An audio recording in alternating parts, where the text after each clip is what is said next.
Tertúlia. Boa tarde a todos e todas. Hoje é dia 11 de novembro de 2017, um sábado ensolarado em Foz do Iguaçu. Este é o verbete de número 4.299. Ele tem 8 páginas, 52 logias e 13 máximos. O tema é reciclagem dos dogmas da religião, da especialidade descrenciologia. O verbete foi redigido pelo verbetógrafo veterano Wagner Stracchini.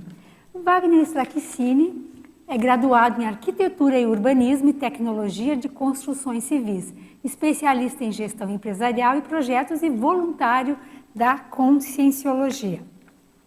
Definição: a reciclagem dos dogmas da religião é a promoção de mudanças ideativas realizadas pela Consci, homem ou mulher, para melhor patamar de autolucidez existencial e intraconsciencial, acompanhadas de posicionamento pessoal público renovado, refutando a condição do passado de autossubmissão ingênua às crenças, costumes, mitos, doutrinas, tradições e inculcações de supostas verdades absolutas anacrônicas em geral. Na pensinologia nós destacamos o holopensene da reciclagem dos dogmas da religião, a reciclagem da pensenidade religiosa, a autorreeducação pensênica. Na fatologia, que eu destaco que ela tem 37 linhas, o que constitui um máximo no verbete, tem muita coisa aqui importante, eu só vou ler alguns poucos itens. O abandono da religião pelas gerações mais jovens. A perspectiva de os adeptos religiosos deixarem de ser maioria em países com maior desenvolvimento econômico e social. A idolatria às personalidades santificadas tornadas modelos a serem louvados e imitados. O atilamento para o silêncio dos historiadores em relação aos grandes personagens das religiões. O fato de Buda, Jesus e Maomé terem sido ágrafos. O anti-universalismo contido na sacralização dos livros e respectivos idiomas. A demagogice dos televangelistas neopentecostais na propagação da teologia da prosperidade. A estigmatização do parapsiquismo visando manutenção do poder sobre os seguidores. A evitação da terceirização das escolhas evolutivas. A autoprofilaxia da manipulação consciencial do discurso religioso por meio das pesquisas. O autodestravamento consciencial obtido pela autovivência das verpons conscienciológicas. A autossuperação da robotização existencial, a autogestão antidogmática, a desativação de esquemas mentais e lógicos. Na parafatologia destacamos o estado vibracional ignorado pelos crentes religiosos, os erros de interpretação das percepções extrasensoriais, o destemor na autovivência do parapsiquismo lúcido. Na argumentologia, nós destacamos uma tabela, a tabelologia, uma tabela com 20 ideias dogmáticas presentes em mais de 60 mil religiões e 33 mil seitas cristãs no início do terceiro milênio no mundo, e respectivos contrapontos com base no paradigma consciencial. Vale a pena olhar com calma e a gente também, durante o verbete aqui, debater essa tabela. Na remissiologia, nós destacamos os verbetes alforria da dogmática religiosa, autocientificidade, belicismo religioso, cultura da dessacralização, heresiologia e resíduo mitológico. Na frase enfática, a reciclagem dos dogmas da religião é tarefa de autoesclarecimento urgente para consciências buscadoras da autoevolução, livres das verdades absolutas e indefensáveis na atualidade. Na questionologia, você fundamenta a atuação pessoal com base em paradigma de origem religiosa ou mitológica? Considera a hipótese de ampliar a autoconsciencialidade por meio de autopesquisa, apoiada em verdades relativas de ponta? Na filmografia, uma referência. Na bibliografia específica, 24 referências. O autor contribui bastante para quem quer aprofundar a pesquisa desse tema. E na webgrafia, nós temos 9 referências. E vamos então para nossa mega-análise elaborada pela equipe da Enciclosapiens, pelos professores Cláudio Monteiro, Nilzabete Corrêa e professora Zila Padilha. autossubmissão, autoengano, anti-universalismo, saturação, evoluciente, reeducação, dessacralização, reciclagem, neofilia, refutação, autodestravamento, autossuperação, autocomprovação, autoesclarecimento, autopensenidade, maxidissidente, desmitologia, descrenciologia, autodiscernimentologia e autorrecinologia. Bom, Wagner, você veio falando bastante desse tema, apresentou, né, uma conferência, uma palestra ontem no curso, reciclagem da pensenidade religiosa. Eu sei que você está com um livro, né, quase saindo, o verbete. Então, aquela primeira pergunta de praxe, o que levou você a pesquisar e a escrever, pelo jeito, bastante, né, não só o verbete, sobre essa temática? Boa tarde, Eliana. Boa tarde aos presentes aqui na tertúlia, a presença física, a extrafísica também, que nos ajudam, né, aos que nos acompanham pela internet. E também aproveitar aqui o momento para fazer o agradecimento ao pessoal dos voluntários da Enciclosapiens, né, que sempre nos colocam aqui numa condição muito favorável na escrita, no auxílio da escrita, nas revisões e no apoio aqui, que é fundamental para a gente fazer esse trabalho, né? Nós aparecemos aqui com o verbetógrafo, mas temos uma equipe super importante aqui para nos ajudar. Então eu quero manifestar essa gratidão a esse trabalho.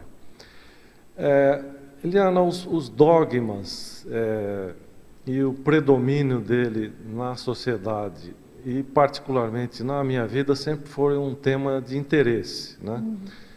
Não só na religião. Eu comecei a estudar o dogmatismo dentro da religião, mas depois eu verifiquei que em todos os campos de conhecimento a gente encontra dogmatismo. Na filosofia, nas ciências de uma maneira geral, né? Em toda a ciência, seja ela, no meu caso, eu atuei bastante tempo no mundo corporativo, então verifiquei a existência de dogmas na missão, valores da empresa, né? Aqueles grupos de trabalho. Então sempre tem alguma coisa de dogmatismo, e isso sempre foi um assunto que me interessou pela questão de ser a verdade absoluta, porque tem que ser daquela forma, né? Então quase que no caso de uma imposição de ideias, de dominação. Então, esse desconforto com essas ideias é o que me despertou a pesquisa. Então, acabou saindo aí a escrita do livro, alguns verbetes com essa temática do dogmatismo, da descrenciologia, da autopesquisa. Então, essa é a motivação que eu tenho para esse tema. Primeira pergunta, Wagner, vem de Portugal, de Braga. Opa! Ortopensatologia, página 15. Poderia comentar a ortopensata número 1? Dogma, a verdade absoluta sempre enceguece. Então ele pede para... A ortopensata aqui é um tratado, acho que o último tratado do professor Valdo, né? Ortopensata, primeiro, é o que significa um pensamento correto, pensamento reto, retilíneo, né? E nessa primeira aqui, o professor Valdo define bem, né? A verdade absoluta é o dogma, né? É o que caracteriza o dogma. Num primeiro lugar, o dogma, como a gente vê na definição, é o que parece bom, né? Um preceito, uma ideia.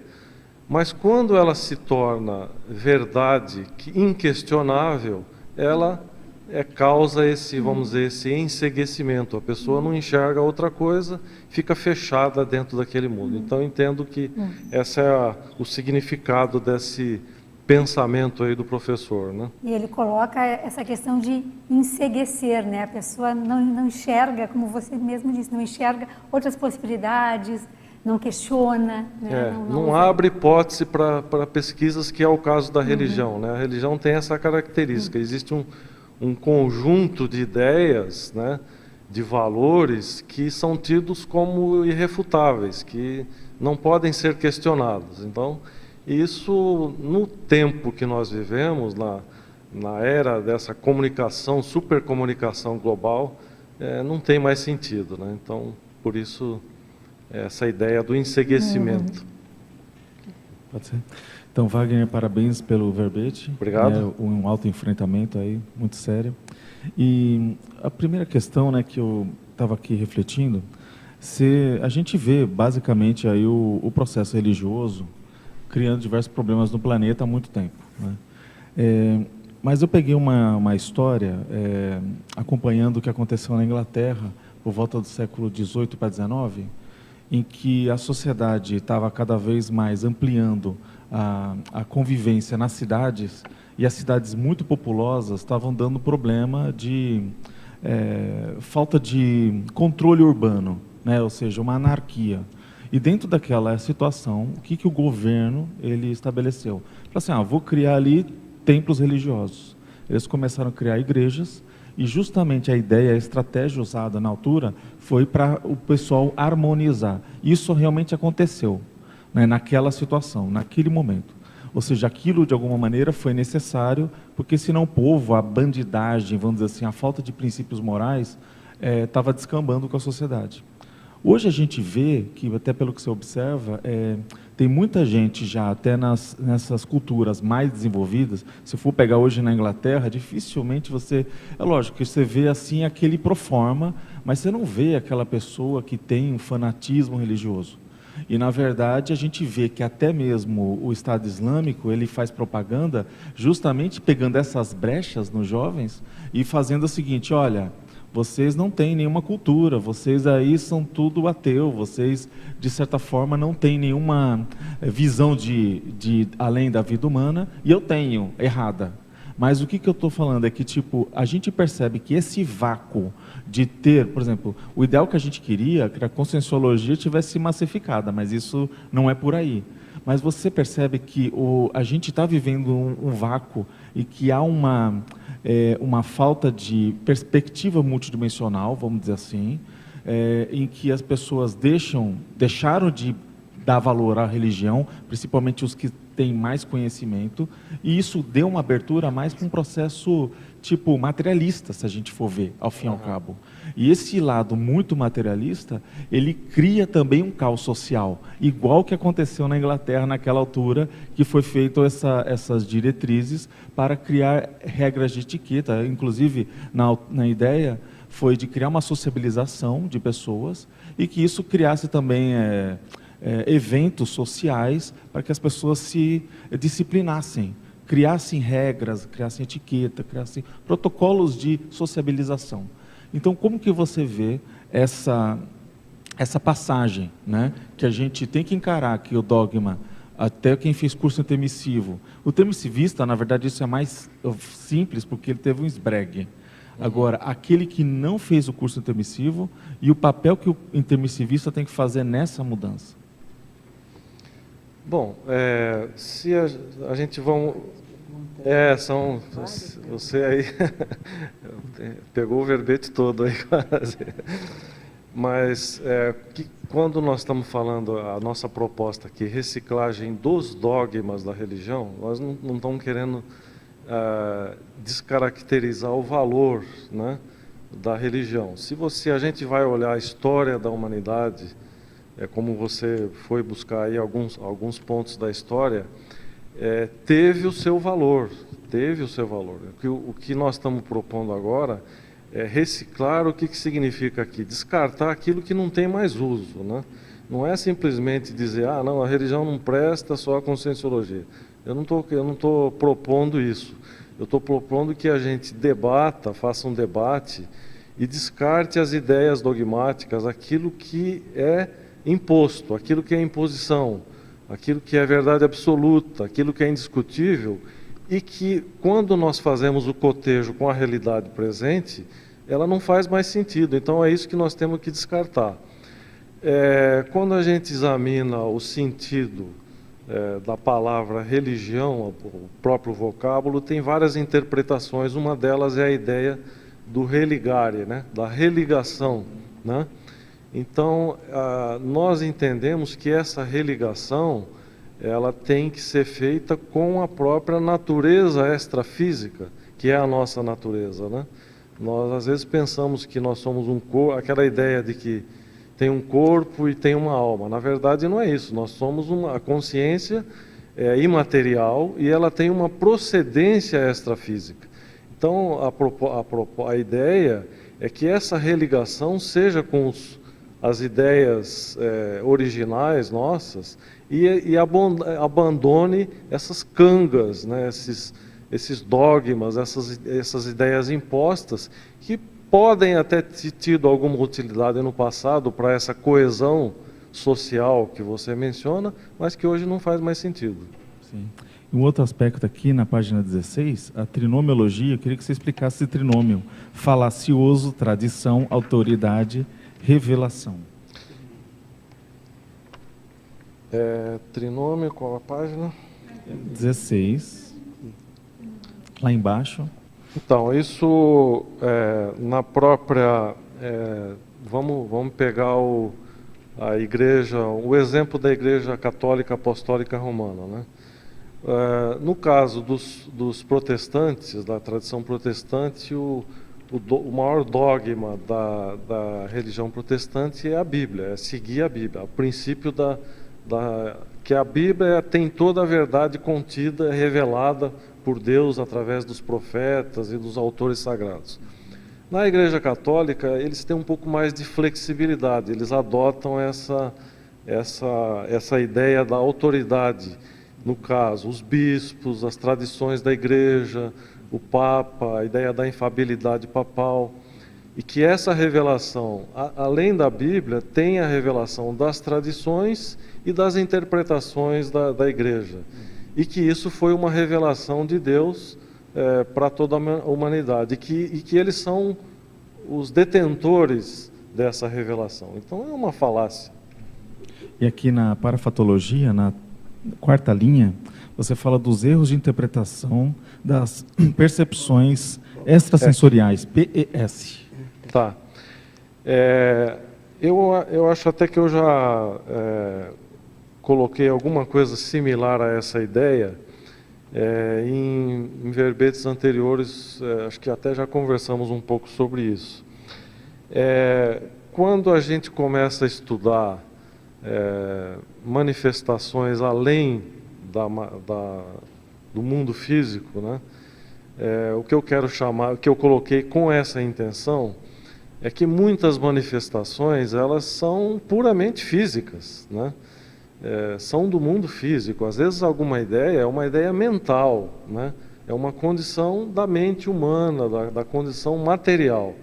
E às vezes a pessoa tem uma certa ideia que aquilo foi uma intuição extrafísica, que foi uma revelação, mas é simplesmente uma coisa da racionalidade, do próprio processo psíquico, não extrafísico ou parapsíquico, né? Sim. Agora, um outro aspecto, né, que me chamou a atenção no teu verbete, quando o Marcelo da Luz ele lançou o livro dele, ele deu diversas palestras, tal, e ele comentou a história lá da Bíblia, o processo histórico. E aqui na fatologia, nessa mesma página 16, na terceira linha, você fala na impactoterapia provocada pelo escrutínio da Bíblia sob o ângulo histórico crítico. E ele faz isso, né, no livro dele também. E aí você pode aprofundar alguma coisa mais que chamou a atenção nesse fato? No caso, foi uma experiência pessoal, né? Eu, assim, de uma maneira, vamos falar assim, didática, porque o paradigma, né, até a Luciana Ribeiro tem um artigo muito interessante na revista Scriptor, e que ela dá uma definição bem legal de paradigma, que é a lente com a qual a gente olha o mundo, né? Como que você vê o mundo, né? E nesse artigo a Luciana fala do aparecimento dos paradigmas de uma maneira didática. Ela fala historicamente. O primeiro foi o mito, né? Depois a arte, depois a religião, depois a filosofia, depois a ciência, o senso comum, né? São 6 paradigmas. E o sétimo, que seria a conscienciologia, né? Que é o que nós adotamos. Na minha vivência, eu destaquei nessa existência pelo menos 3 paradigmas. A religião, que foi o primeiro paradigma, até os 25 anos de idade, mais ou menos. Depois eu deixei o paradigma da religião e acompanhei o paradigma da ciência, né? E o místico, onde ficou? O místico não tive experiência mística, não. Saí da religião e fui para a ciência, aí virei materialista. E depois estou vivenciando atualmente o paradigma consciencial. Mas o ponto aqui da impactoterapia, teve um momento que eu fui estudar a Bíblia. Eu li a Bíblia, como todo religioso lê a Bíblia, tal, mas lê de uma maneira devocional, né? Ele pega aquele livro, lê aquelas coisas como uma devoção, como aquilo sendo uma verdade revelada. Quando você começa a fazer o que o Marcelo menciona, criticar aquilo que está escrito, quem escreveu, quando escreveu, por que escreveu, onde estão os originais, não existem. O que aconteceu na época, qual o idioma que foi escrito? Foi o apóstolo de Jesus, mas o apóstolo era pescador, como que ele escreveu um texto em grego, né, que é Então você começa a fazer essa reflexão e esse escrutínio, vamos dizer, pelo ângulo histórico crítico, aí é um impacto, né? No meu caso, causou um impacto de verificar que aquela realidade não poderia ser ignorada, né? Não podia ignorar aquilo e continuar crendo naquelas coisas. Então foi aí que eu menciono impactoterapia, né? Foi uma autoimpacto. Uma autoimpactoterapia com o estudo, com o abertismo, né? Que é aquela ideia de você ter abertura para a realidade de um achado. Você vai pesquisar, mas você tem que estar aberto para que o que você encontrar, você não... exato. Então, esse é o que causou o impacto. Eu não tinha como escapar daquilo, né? Aí foi que eu abandonei. Olá, boa tarde, professor Wagner. Parabéns pelo verbete, muito Obrigado. interessante a temática e muito produtivo. Eu estou com uma dúvida, professor. Então, o professor falou que, né, nós temos que fazer essa reciclagem dos dogmas da religião. Então, para o professor, a religião ela tem uma certa utilidade, ela tem ainda valores que trazem coesão para a sociedade. Como é que o senhor enxerga isso? Porque eu estava pensando um pouco na epistemologia, que tem 4 formas da gente explicar o mundo, pelo senso comum, pela filosofia, pela ciência e pela religião.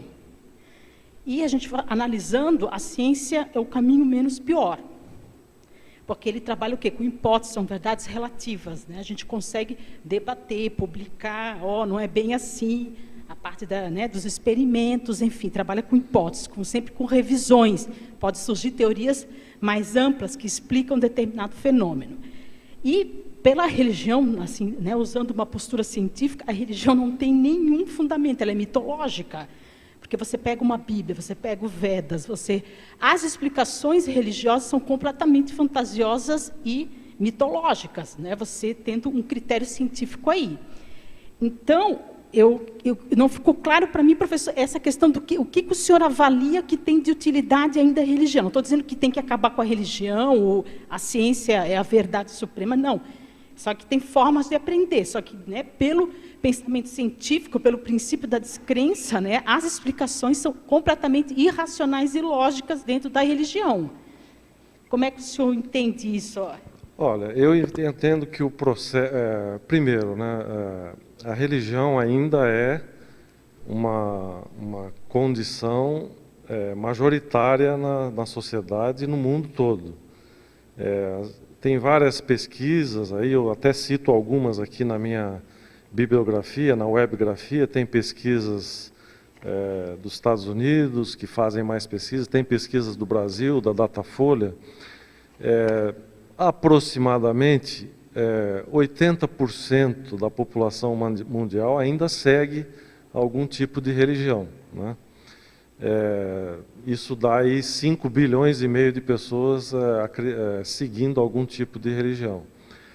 Mas existem também o abandono da religião eu até coloco isso na fatologia, né? Pelas as gerações mais jovens, à medida que vai tendo mais informação, vai verificando que esse processo não faz mais sentido. Não faz, né? exato. É isso, a gente cai, então, não sei se as pessoas ainda, né, pelo então, grau de instrução, de discernimento, ainda precisam da religião para manter uma coesão. Os Exato. que estão pensando um pouquinho melhor já descartaram a religião como forma de ética ou de explicação do mundo. A característica nossa do Homo sapiens é um ser gregário, né? Nós vivemos em grupo, evoluímos em grupo, mas a evolução é individual e também Sim. tem a questão do autodiscernimento. A pessoa tem que ter a decisão, fazer valer o livre-arbítrio com cosmoética e tomar suas decisões. Se aquilo ainda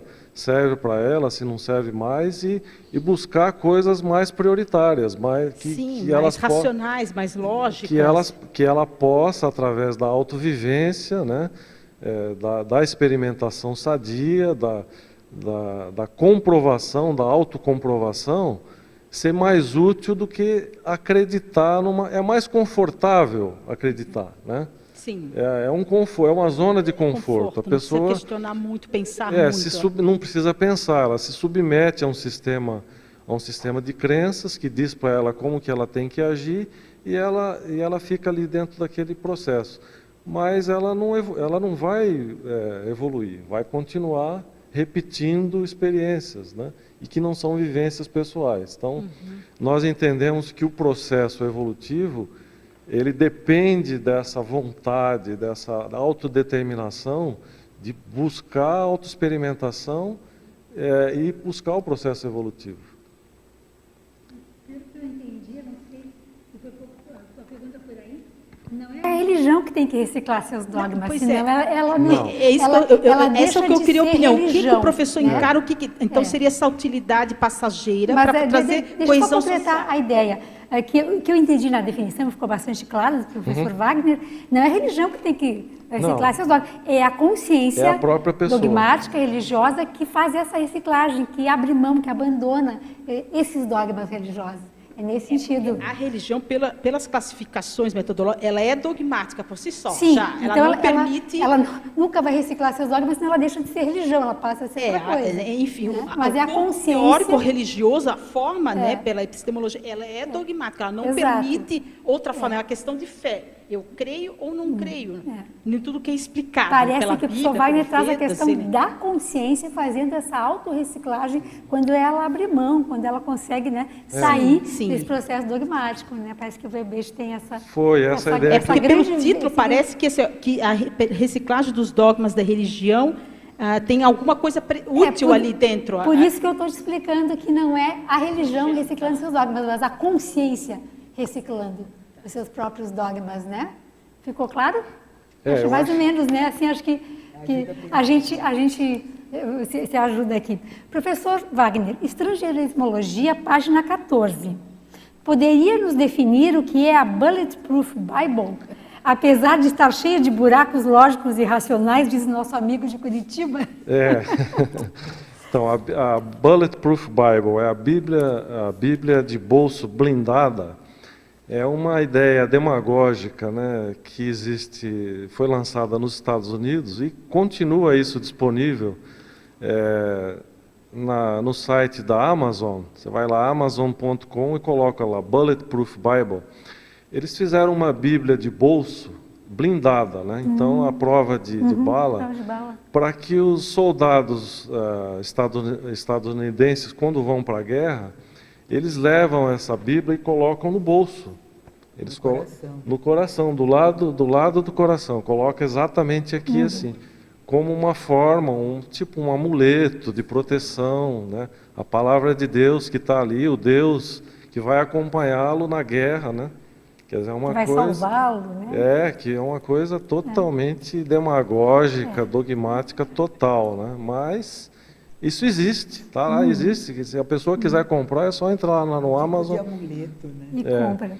E agora há pouco, antes da tertúlia, nós estávamos conversando aqui, já existe caso mesmo de uma pessoa ter tomado um tiro e pegou em cima dessa Bíblia e salvou. Então, reforça ainda mais a demagogia do povo dos Estados Unidos em relação a esse tema. Questão religiosa, né? É.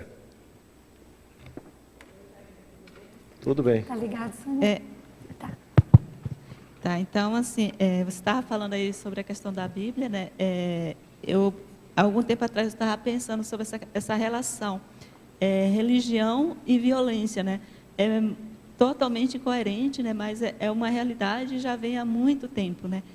Então, assim, eu não consigo entender como é que funciona isso. Uma pessoa, quanto mais ela entra nesse processo de guerra, né? Mas parece que tem o processo religioso embutido, né? Ou, talvez, não sei, seria uma hipótese, a questão do ego, né? Ego grupal, ego individual, de que eu sou o melhor, então o Deus está comigo, né? Então, está apoiando aquilo que eu estou fazendo, né?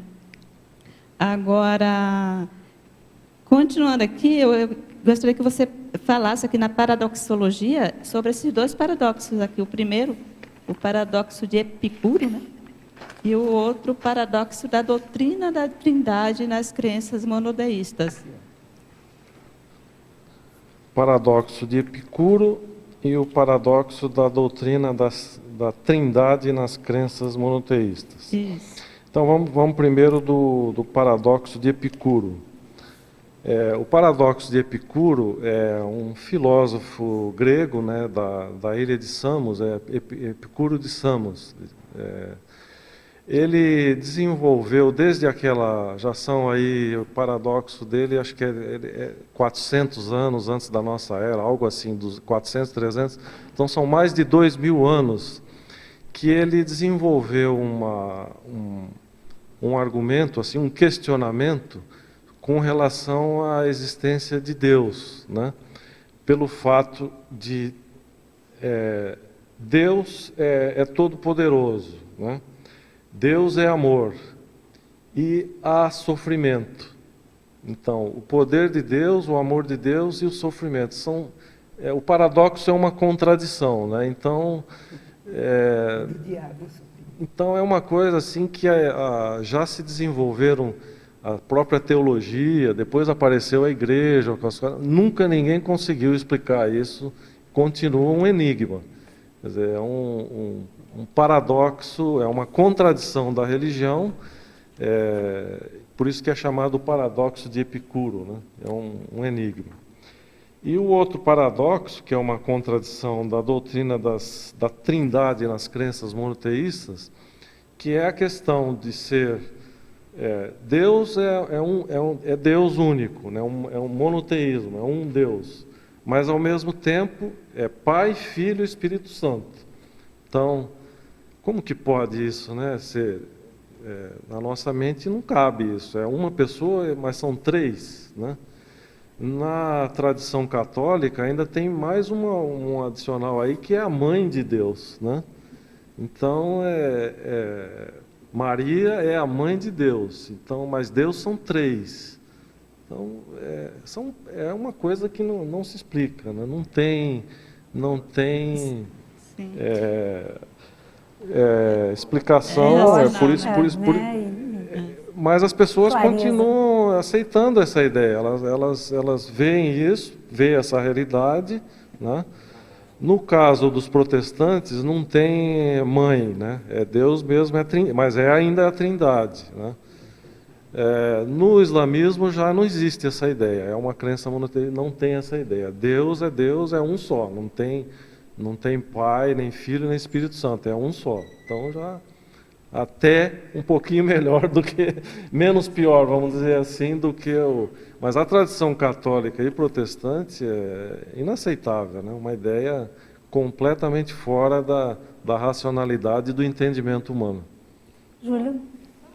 Só para completar aqui, só para contribuir aqui com você e o que a Rosiclé falou, eu me lembrei dessa questão intraconsciencial, né? Quando a gente está pronta. Antes da Conscienciologia era do Espiritismo. E eu era muito curiosa, né? Apesar de... fui mais pelo fenômeno, né? E uma vez, dentro do ônibus, eu estava lendo lá o Evangelho, aquela coisa toda, e eu estava lendo lá aquela parábola, ninguém vai ao Pai senão por mim. E aí eu parei só ali, pensei na quantidade de seres humanos que existiam só no planeta Terra, né? Só nos vivos, não pensei nem nas consequências, né? O espírito. E aí eu pensei, poxa vida, mas por que todo esse povo tem que passar por uma pessoa para chegar a um ser maior?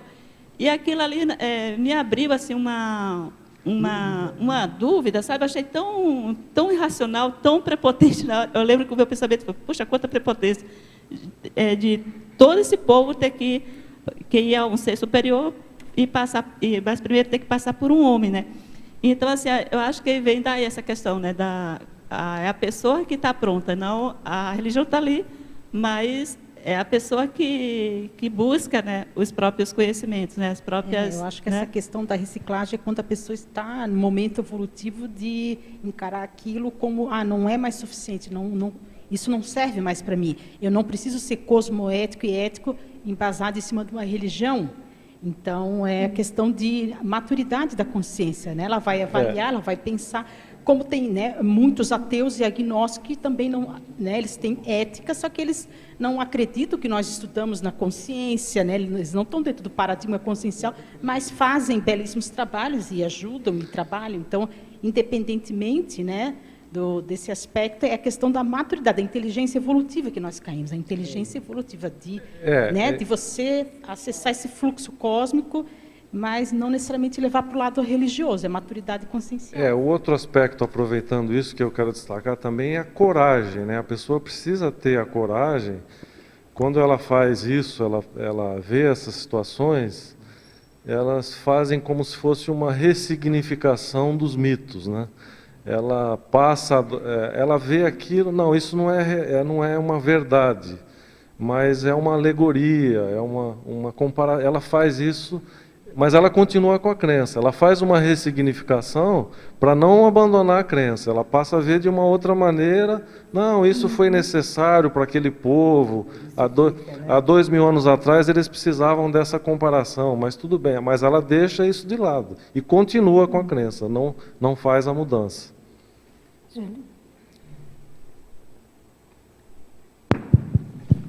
Primeiramente, parabéns pelo verbete. Obrigado. Tudo bom? Opa, Júlio, obrigado. Mais ou menos na mesma linha do que você está falando e que ela falou também. Eu vejo assim, que a reciclagem dos dogmas, do ponto de vista da consciência, a gente precisa considerar o seguinte, a nossa relação com a informação, a nossa relação com o conhecimento, certo? Independente de qual seja esse conhecimento. A gente pode pegar essa informação e transformar ela numa verdade absoluta, rígida, inquestionável, ou não, ou pegar como mais um dado para a gente ponderar, para a gente aplicar na nossa vida, enfim. A questão que eu queria perguntar é a seguinte, como que, trazendo para a nossa realidade da conscienciologia, certo? Aí eu queria saber a sua opinião. Quais poderiam ser as maneiras, né, a profilaxia, da gente não dogmatizar princípios conscienciológicos que nos parecem tão lógicos e aplicáveis e úteis na nossa vida, na nossa evolução. Então, sei lá, um princípio qualquer da conscienciologia que a gente vê aquilo, puxa, perfeito isso aí, eu senti afinidade com isso aí estudei no meu curso intermissivo, ótimo. Agora, como que eu vou encarar esse princípio como algo importante na minha evolução, mas ao mesmo tempo não transformar isso num dogma, numa verdade absoluta? Olha, Júlio, eu vejo o seguinte, são os condicionamentos milenares, né? Vamos dizer assim, dentro da conscienciologia nós consideramos, dentro do paradigma consciencial, a multiexistencialidade, né? Então, veja, os nossos condicionamentos, quantas vidas já tivemos e quantos anos já tivemos submissos a religiões, a dogmas, né? Por questões, às vezes, que não tinha como escapar mesmo. Você estava dentro aí de uma rigidez, de uma imposição. Esses condicionamentos estão vincados na nossa história, na nossa holomemória. Então, as mudanças não são automáticas, né? Agora há pouco eu mencionei os paradigmas, né? Religião, arte, aliás, mito, arte, religião, ciência, filosofia, tal, mas de uma certa maneira, hoje eu estou vivenciando o paradigma consciencial, mas eu ainda tenho ranços lá do mito, né, da arte, da religião. Então, o processo de mudança é gradual. E eu vejo assim, a maneira tem que ser o posicionamento, o autodiscernimento, a autoexperimentação, e a atenção da pessoa para não entrar na verdade absoluta, ou porque está escrito em tal livro, ou porque o Marcelo da Luz disse isso, ou porque o professor Valdo falou, ou porque uma consciência revelou isso ou aquilo. Então, eu acho que é a questão do autodiscernimento, discernimento individual com base na autoexperimentação, nos fatos. Acho que não As vejo... vivências, né? As vivências, a experimentação, né? Que você vai passar por aquilo, você vai vivenciar, você tem a ideia, você fez o experimento, você pode comprovar por si mesmo, né? Exato. A nossa liberdade de escolha isenta, né? Totalmente isenta, é difícil por causa desses condicionamentos. Então, eu vejo dessa maneira, é gradual mesmo. A gente tem que ficar atento para não acreditar na conscienciologia, né? E não tornar disso um dogma. Realmente... Acho que é um pouco, como você falava, de fazer transposição, né? Trazer, né, o processo religioso, simplesmente transpor para a conscienciologia, mas continuar...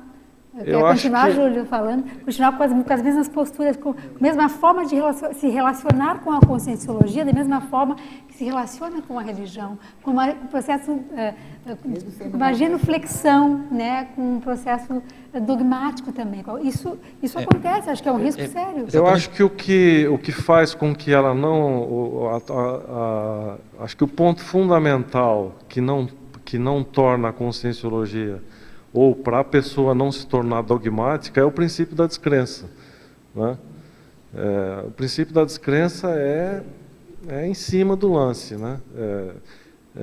Não acredite em nada, mas tem as próprias... Então, a autoexperimentação, a vivência pessoal se sobrepõe a qualquer outra experiência que alguém diga que está escrito em tal livro, ou qualquer preceito, né? Ela se sobrepõe. Eu acho que é o princípio da descrença. Não sei se você concorda. Gente, eu vou atender alguns teletertulianos, depois a gente já volta. Eu só queria falar sobre esse assunto. Sim. Uma das coisas que eu sempre me questionei dentro desse processo, né, da pergunta do Júlio por exemplo, o estado vibracional. A gente tem um hábito de todos os cursos, no geral, quando há um processo da MBE, fala assim, vamos fazer uma MBE? Aí tipo, vamos lá, mexe com a energia, tal. Aí daqui a pouco já mudou, já fechou a pasteurização e daqui a pouco já fez a absorção e acabou. A pergunta será que esse tempo foi suficiente para você fazer essas coisas? E você realmente fez? Essa é a pergunta que você tem que fazer. Se você não fizer essa pergunta, virou dogma. É isso daí. Ou seja, o parapsiquismo, ele acabou ficando teórico. Então a pessoa não fez as manobras, ela não fez estado vibracional, ela não exteriorizou, não absorveu, ela não entendeu o que aconteceu naquele momento. Foi um processo de autossugestão, né? Exatamente. Então a gente tem que entender, falar assim, eu de fato estou fazendo o meu estado vibracional? Essa é a pergunta, para ser a vacina disso daí.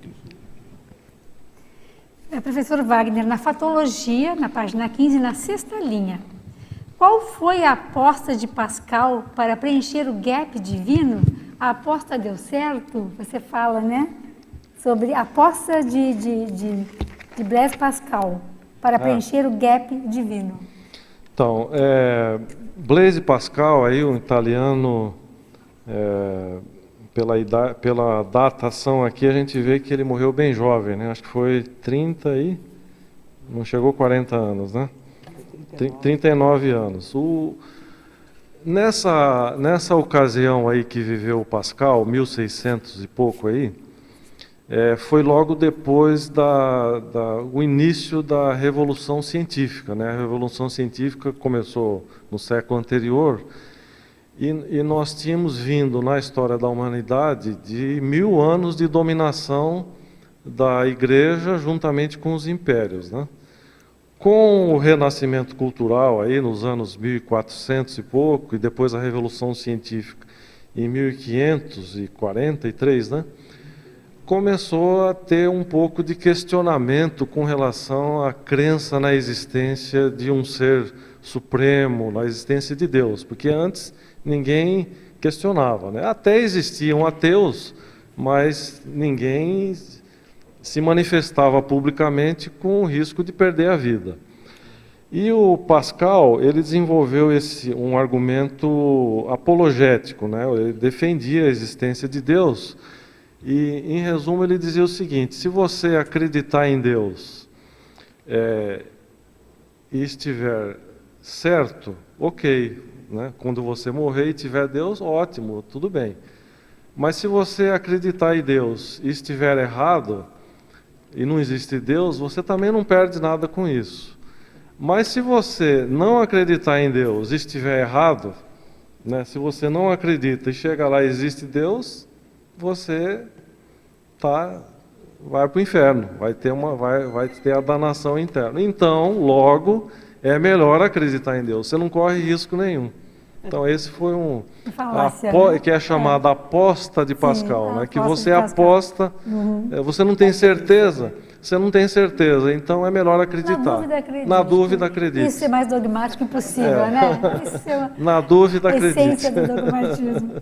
Wagner, na Fatologia, página 15, 16ª linha. Poderia explicar sobre o item, o fato de Buda, Jesus e Maomé terem sido ágrafos? Isso veja o seguinte, Buda, no caso aí o Siddhartha Gautama, né, viveu aí 500 anos antes de Cristo, depois veio Cristo, e Maomé 700 anos depois. Budismo, que é com base nas ideias, supostas ideias de Buda, 500 milhões de seguidores. Cristianismo, 2,2 bilhões de seguidores. E o islamismo, 1,8 bilhão de seguidores. Então, nós temos 4 bilhões e meio de pessoas, de seguidores, de 3 personalidades, que não deixaram nenhuma palavra escrita. Quer dizer, tudo que foi escrito a respeito deles foram seguidores. E muitos anos depois da existência deles. Então, eu acho que é uma questão aí da pessoa se antenar para essa questão, né? O atilamento para que acreditar em ideias que não foram escritas pela própria pessoa, né? Foram outros que disseram que ele disse isso, mas então foi isso que eu quis dizer. Foram ágrafos. Isso é um fato comprovado, porque não existe nenhuma palavra direto, né? reconhecidamente por nenhuma religião e nem pela ciência que tenha sido escrito por eles. Você quer fazer pergunta? Pois não. Está funcionando. Na página, parabéns. Obrigado. Na página 16, se você pudesse aprofundar. É que eu estou em outra. A evitação da terceirização das escolhas evolutivas. É na primeira linha da página 16. Bem no final. Qual é a logia? É a primeira linha. É na Fatologia mesmo, só que na página seguinte, Wagner. Tá, entendi. O livro, eu cito aqui na minha bibliografia o livro Onde a Religião Termina, do Marcelo da Luz. E o Marcelo, nesse livro, ele traz esse conceito da terceirização das escolhas, né? No mundo contemporâneo, nós temos essa ideia da terceirização, né, de serviços, né? É uma contratação de serviços, então a gente diz, não, é um terceiro que executa esse serviço.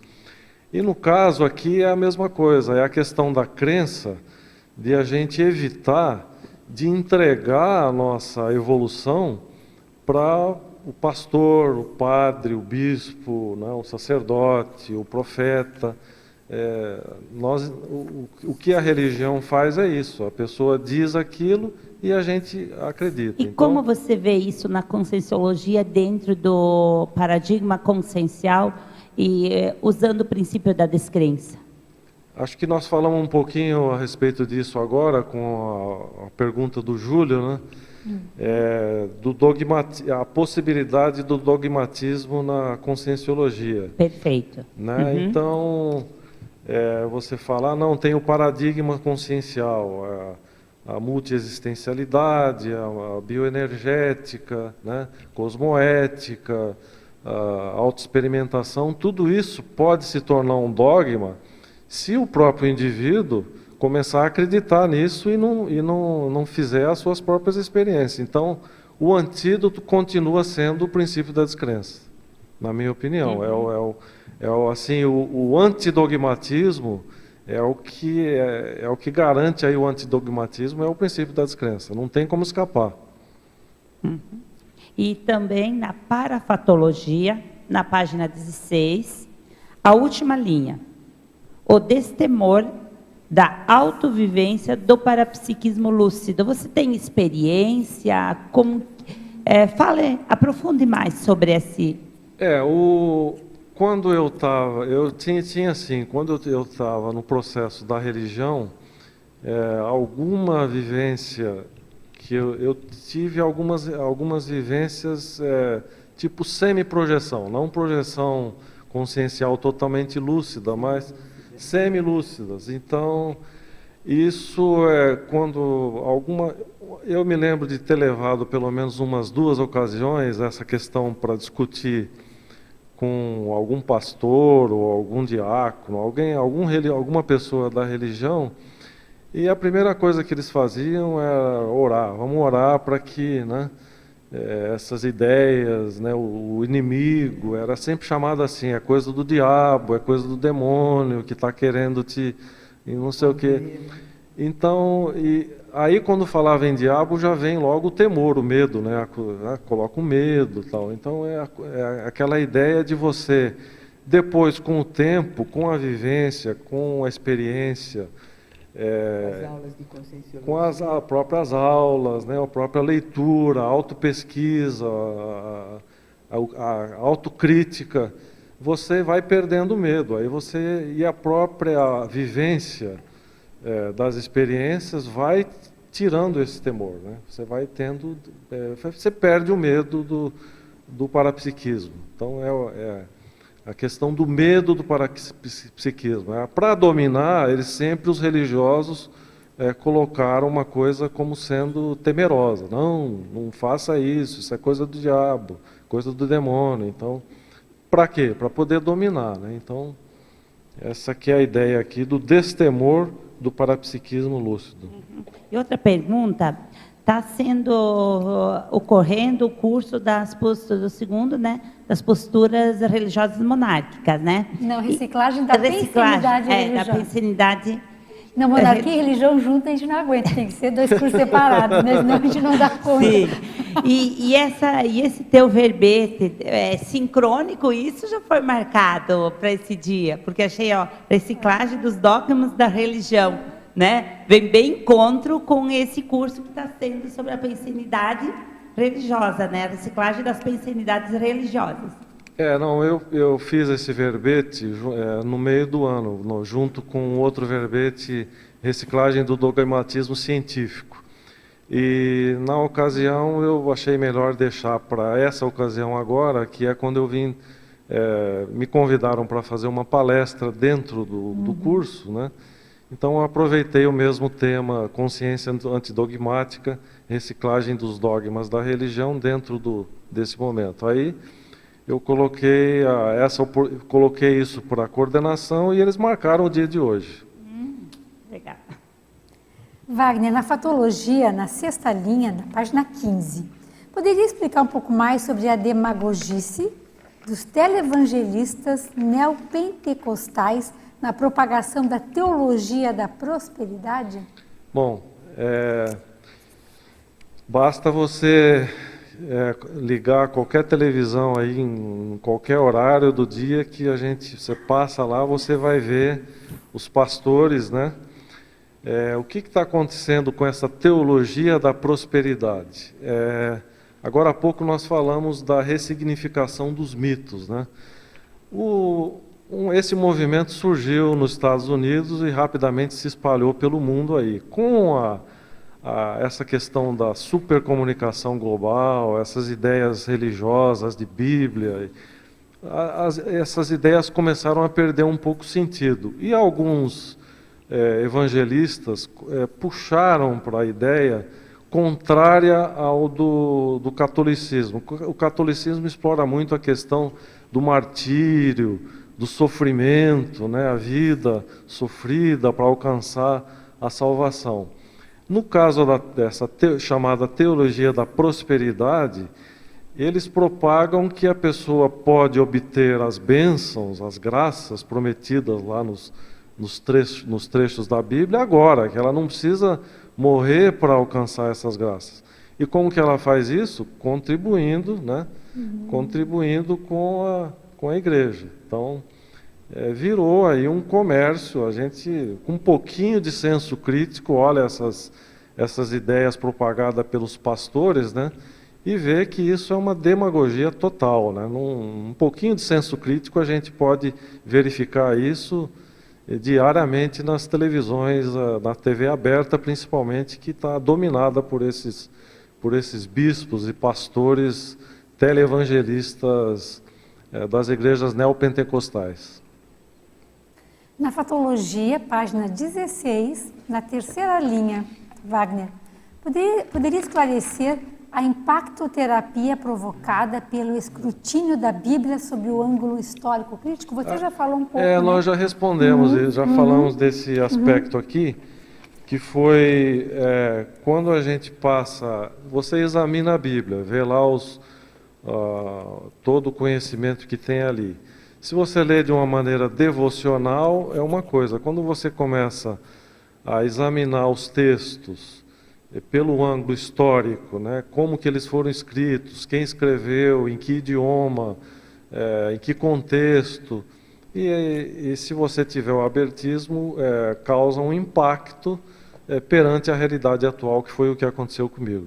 Que não há uma base histórica, não há uma sustentabilidade nesse sentido, né, para autenticar esses textos, para que eles possam ser levados mais a sério historicamente. Né? Exato. Existe sentido, muito texto bíblico que faz parte de culturas, né, que foram, à medida que os povos foram se comunicando, trocando informações, né, o conhecimento foi sendo, ocorreu uma difusão cultural, né, difusão de costumes, e isso foi sendo colocado nos textos sagrados. E aqui no caso da Bíblia, se aproveitou muita coisa de culturas, da própria experiência humana, mas isso, com o tempo, foi se tornando verdade absoluta, né? Tem coisa ali que até pode se aproveitar, há provérbios, há algumas coisas históricas que pode ser aproveitada. Não estou dizendo que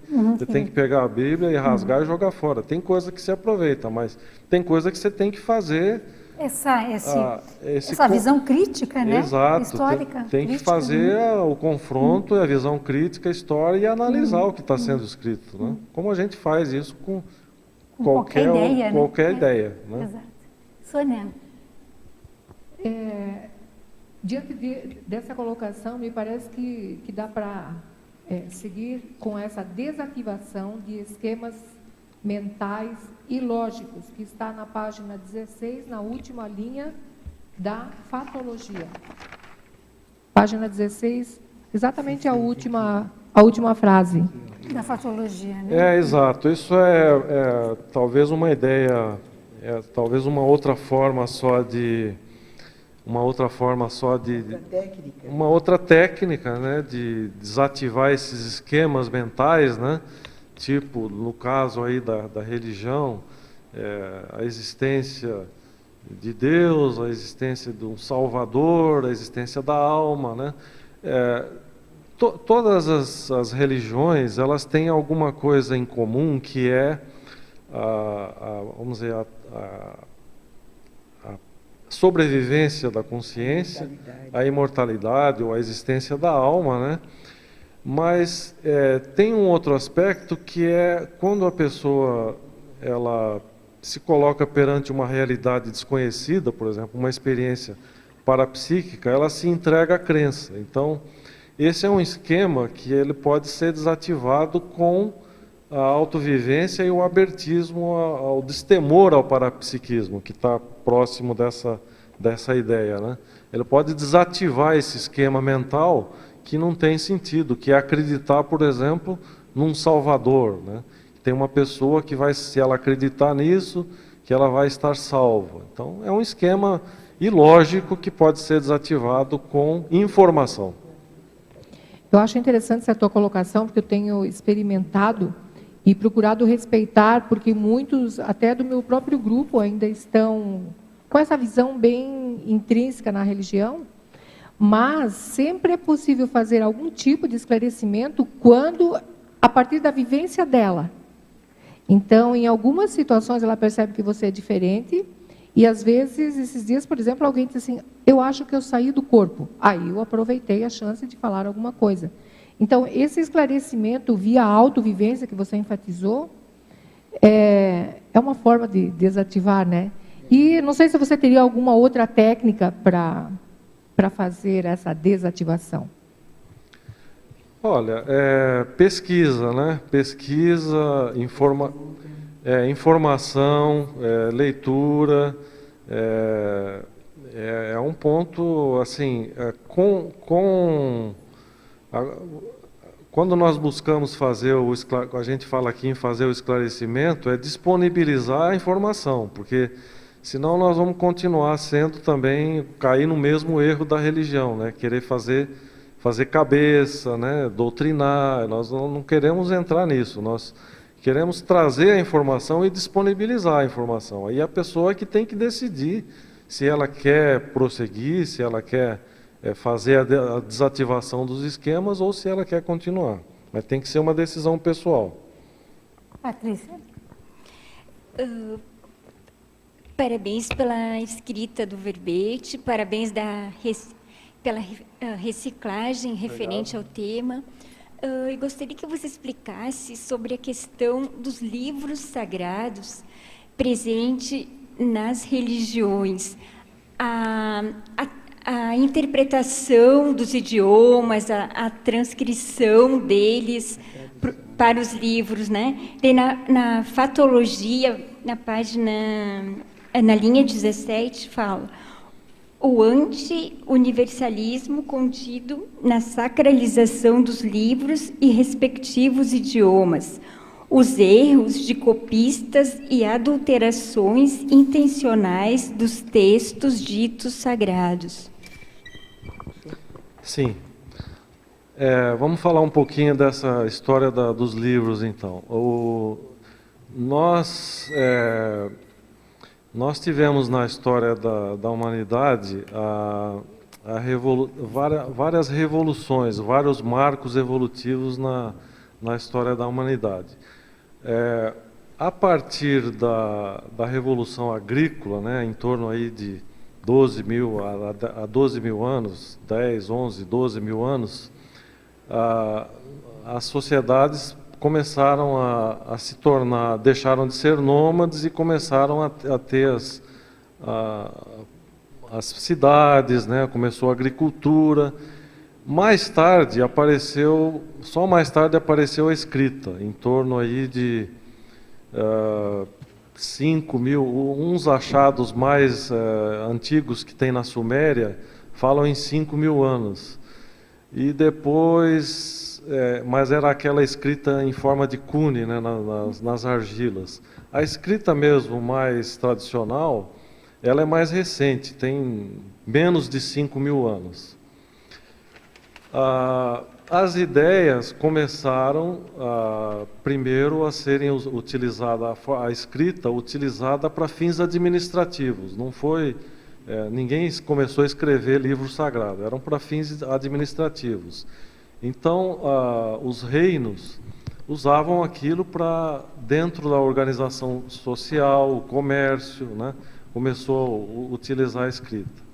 Mais tarde, quando começaram a aparecer as religiões, eles começaram a escrever essas ideias religiosas e dizer que aquilo tinham sido revelações, né, revelações de profetas, de Deus ou de qualquer coisa que valha. Por muito tempo, essas ideias foram transmitidas de forma oral, né? A tradição oral. Aos poucos, elas começaram a ser escritas, mas não existia imprensa, né? Não existia... tudo era escrito à mão. Era escrito em papiros, em peles de animais, né? Em pergaminhos. E como que essas tradições passavam de um povo para outro? Através das cópias, eram os copistas, né? Aquela história que a gente vê dos monges copiando aquilo. Os escribas, né? Escribas. Naturalmente, isso acumulava erros. Ou erros intencionais, para quem queria transmitir uma ideia para poder dominar, ou erro mesmo de cópia, né? Então essa atenção que a gente tem que ter para essas ideias transmitidas dessa maneira, de uma forma muito primitiva ainda e que é sujeita a erros. Então não submeter uma crença de uma coisa que não tem tanta precisão. Se a gente fizer uma comparação com o tempo atual, até a nossa escrita hoje, você escreve um e-mail, a pessoa entende uma coisa, outra entende outra, já dá, né, ruído na comunicação, você imagina como que era o processo antigo. Quantos erros que não foram acumulados e transmitidos como sendo verdades. Não sei se era isso que você queria que eu comentasse, se não for... Parabéns pelo verbete. Então, aqui na fatologia, linha 10, você colocou a recitação ininterrupta de ladainhas na Basílica de Saint-Cracœur de Montmartre. O que tem essa basílica de tão importante que ladainhas seriam essas? E logo depois você botou os rituais de passagem, a coerção psicológica com ameaças de castigo no fogo do inferno e prêmio para a vida no paraíso nos sermões monólogos. Então, vamos aí, tem várias ideias aí, né? Quando eu coloco esse exemplo aí, ladainhas, você sabe o que é, né? Aquelas rezas, né? Aquelas rezas repetidas. Então, quando eu coloco, o meu tema é a reciclagem dos dogmas da religião. Então, é um chamamento de atenção para esse tipo de coisa, de repetição de rezas. No caso aqui eu coloquei um exemplo, lá em Paris, essa basílica, Sacré-Cœur de Montmartre, é uma basílica que eles colocam no próprio site, se você entrar lá pela internet, eles colocam que é o único lugar no mundo que tem a repetição de ladainhas 24 horas por dia. Então, é uma ideia, assim, uma propagação de dogma ininterrupto, né? É uma coisa assim, que você faz petições, vai lá, coloca, ou manda até por e-mail, hoje tem até por internet, ou coloca os pedidos naquelas caixinhas, paga lá um valor, e tem as pessoas lá que são ligadas à religião que ficam repetindo aquelas rezas. Eles repetem aquilo, repete, né? Repetição o tempo todo. Então, eu estou chamando a atenção que a gente precisa reciclar esse tipo de coisa, né? Mudar de ladainha. Mudar de ladainha. Tem um verbete muito bom da professora Adriana Lopes que chama Cantinela Altacidiante, que é essa ideia, né? Essas coisas que ficam e que ficam a gente fica remoendo, né? Intraconsciencialmente, né? Fica a pensilidade sempre naquela cantinela que acaba gerando autoassédio, que acaba quase que é uma hipnose, enfim. É uma auto-hipnose, né? Assim, é mais como curiosidade que eu coloquei, porque eles colocam até como como se fosse um sinal de engrandecimento para eles, que é o único lugar do mundo Sim, aquilo. que tem a recitação 24 horas por dia. Quer dizer, ali garante ininterrupta Soma com isso, né? exatamente. Wagner. Aí ela falou, Pois não. eu acho que ela... tinha mais perguntas, né, Yatra? Os rituais. Rituais de passagem. Os rituais de passagem, no caso, né, todas as tradições aí a gente vê, por exemplo, o batismo, né? O batismo é um ritual de passagem. Então, é uma forma, eles colocam aquilo como, bom, você acredita em Deus, em Jesus Cristo, está salvo, mas tem que submeter ali a um ritual de passagem, que é o batismo. Por exemplo, na igreja... É um renascimento. Na igreja, algumas igrejas evangélicas, no caso, na minha tradição inicial, que foi a Igreja Batista, tem o batismo por imersão, né? É aquela ideia de a pessoa o pastor deita o batizando na água, né? Como se estivesse representando a morte. E aí ele levanta a pessoa da água representando o renascimento. Então é um ritual que a pessoa se submete. Eu me submeti a isso. Eu tinha 10 anos de idade e me submeti a esse ritual. Um bom mergulho. Deu um bom mergulho lá, mas continuei, não mudei nada, continuei do mesmo jeito que eu era. Mas é uma maneira de, vamos dizer assim, de vincar os dogmas, né? De impor mais ideias, de impor dominação através de um ritual. Esse da religião, agora pode-se levar em conta as culturas também, que têm seus ritos de passagem, né? As culturas têm, então, não... Esse é religioso, o batismo. Os outros é passar da infância para a adolescência, por exemplo, o casamento... A crisma. A crisma também é católico, né? Porque, então, tem os dogmas das crenças, tem os dogmas de mitos. Então, ainda hoje há muito disso. Há muita representação. E nós, às vezes, sem querer, querendo, a gente faz o quê? Vamos comemorar tal coisa, vamos comemorar o aniversário, vamos celebrar tal data. O que é isso? São ritos também. Se nós não fizermos essas celebrações conscientes, nós estamos apenas repetindo ritos. Agora, se a gente faz consciência, não, vamos comemorar para mostrar para essa pessoa o quanto ela tem valor, né, nesta vida, o quantos anos ela está completando. Então, muda, né? Muda o sistema de valor, ou muda o esquema mental das pessoas. E acho que a última que ela falou, da coerção psicológica, né, com ameaças de castigo. Eu coloquei um pouquinho mais adiante uma pesquisa que mostra que em 2007, 75% dos brasileiros acreditavam no diabo, né? Então, para você ver como que é forte essa coerção psicológica, né? Essa ameaça que, se a pessoa não aceitar aquele salvador, ela vai para o inferno. Então, isso continua sendo uma coerção psicológica muito Página forte. 18, né, no item cristão, você traz esse dado, né, professor Wagner? É uma pesquisa... Não sei se respondi todas, se ficou ok? Robson? Pois não. Então, vamos lá, Yatra. Mais um. Na 15, 8ª linha, de baixo para cima, você botou o celibato sacerdotal e a condição dos padres casados. Você poderia aprofundar um pouco esses dois temas?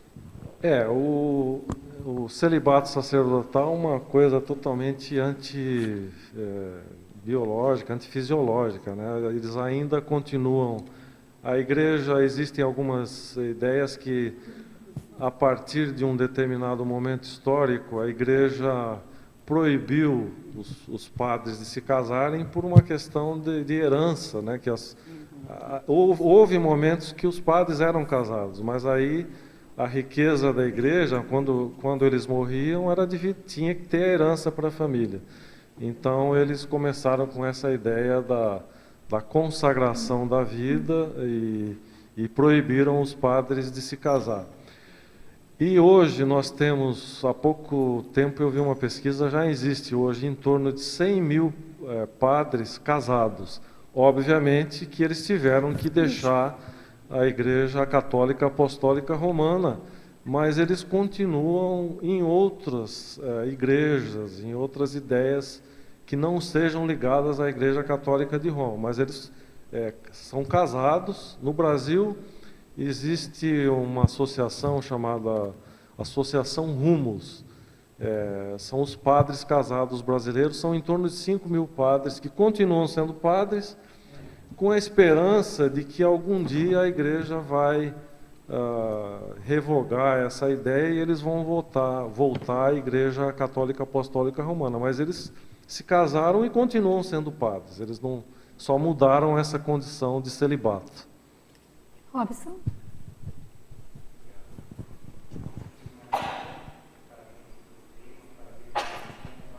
Obrigado. Acho que não. Permita trocar de microfone, Robson. Obrigada, Ju. Agora sim. Grato mais uma vez. Wagner, parabéns. Obrigado. Pela GESCOM, pelo tema.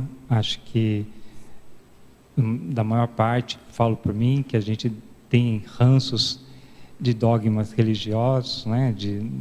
Todo esse histórico que você está apresentando do verbete. Em algum momento a gente deixa isso gritar ou ressaltar na nossa manifestação, seja aqui na Conscienciologia, seja na sociedade de uma maneira geral. Mas a minha questão aqui, eu queria que você me ajudasse, Eliana também, na definologia, uma questão mais técnica aqui. Você colocou, né, a reciclagem dos dogmas da religião é a promoção de mudanças ideativas realizada pela consciência homem ou mulher, para melhor patamar de autolucidez. Aí me vem a dúvida, autolucidez existencial e intraconsciencial. Aqui não seria inverso, para melhor patamar de autolucidez intraconsciencial e depois existencial, partindo do argumento que assim, a gente mudar a nossa intraconsciencialidade, quer dizer, fazer essa reciclagem intraconsciencial para expandir para a existencial? Eu não sei, aí você me explica aí qual que foi a sua linha de pensamento. Não, eu não pensei assim nessa ordem, não. Eu não vejo muita... nós temos algumas técnicas aqui, a técnica da Ressexes, né, está até na tecnologia? Na remissiologia tem a técnica da Ressexes, que é da Marta, né? O verbete da Marta. Técnica da Ressexes, é o 40, é o 14. E tem também tem outro verbete que é Recinho, que acho que é do professor Valdo, né? Então tem as duas condições, a reciclagem existencial, né? Que são condições que você muda na sua existência, né? Profissão, mudar de cidade, os seus hábitos, as suas leituras, as suas condições, e a mudança intraconsciencial, que é a mais séria. Mas as duas eu acho que estão ligadas, eu não vejo assim... Não, sim, eu também, eu entendi, é que me chamou, gritou aqui para mim, aqui cresceu nos meus olhos a questão do autolucidez, né? E quando chamou para o autolucidez, aí eu pensei do intraconsciencial ser primeiro e depois existencial, aí você até depois continua acompanhadas de posicionamento pessoal público, renovados. Eu acho que essa mudança intraconsciencial não é assim automática, né? Você começa a estudar, começa a pesquisar, abre hipóteses, né?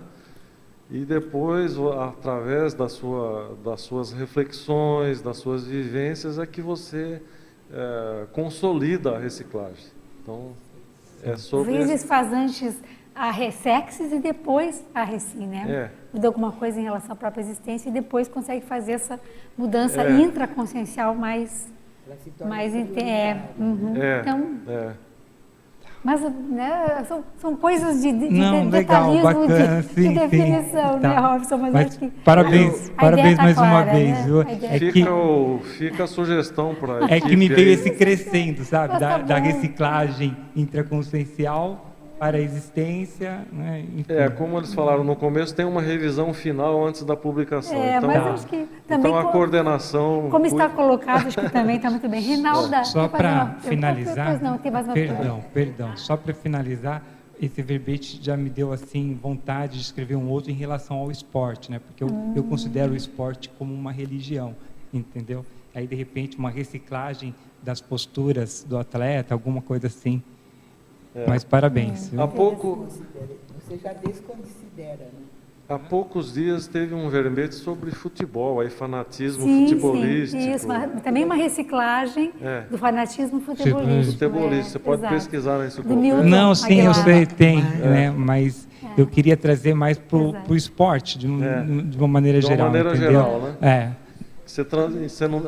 O esporte é a sua religião. De repente focar no atleta, como já tem esse verbete, de repente focar na postura do atleta. Ele fala bem do futebol especificamente. Exatamente. Você pode falar dos esportes esporte de uma maneira né? geral. É uma ideia. Isso. Mas valeu, obrigado, viu, gente? O fanatismo está dos dois lados. Com certeza. Então, no dia 12 vai ter o verbete do Nicolas sobre o esporte radical. Esporte radical. Agora, dia 12.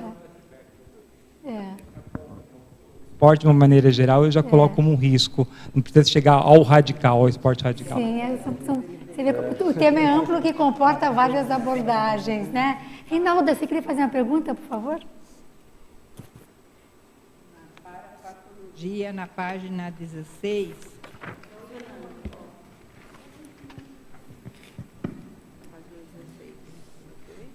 Na 7ª linha, de baixo para cima, você fala assim, ó, a autossustentação energética contribuindo no suporte às pressões para manter submissão a crenças religiosas. Como é que você desenvolve isso na prática? No caso aqui, a autossustentação contribuindo para o suporte às pressões para manter.